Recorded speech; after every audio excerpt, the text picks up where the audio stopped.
Hindi na nakapagtago pa sa kanyang krimen ang isang lalaki na kabilang sa talaan ng mga most wanted person matapos itong maaresto ng mga tauhan ng Bulacan PNP dahil sa kasong rape. Ang pagkakaaresto ay bahagi ng pinaigting na kampanya ng pulisya sa paghahanap ng mga wanted sa karasang may kaugnayan sa kababaihan at kabataan. Ang report mula kay Patroluman Mildred Tawagon.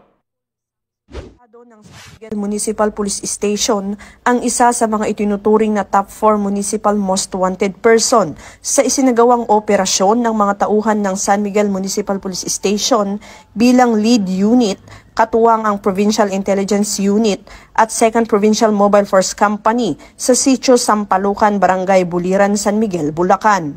Kinilala ni Police Lieutenant Colonel Joey Louis B. Bilaro, hepe ng San Miguel Municipal Police Station, ang sospek na si alias July, 35 anyos, walang asawa, isang construction worker at residente ng nasabing barangay.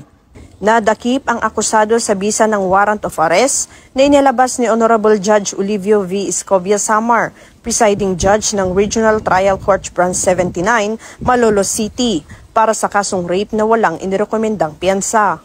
Kasalukuyan nang nasa kustudiya ng San Miguel MPS Custodial Facility ang akusado para sa kaukulang dokumentasyon at tamang disposisyon.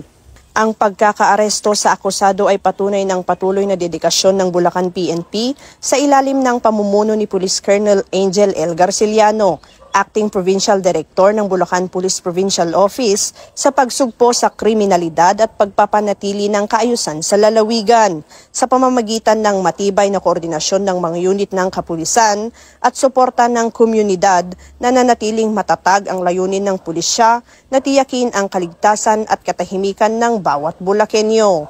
Mula dito sa Bulacan Police Provincial Office, ako ang inyong PNN correspondent, Patrolwoman Mildred A. Tawagon. Alagad ng batas, tagataguyod ng balitang pulis.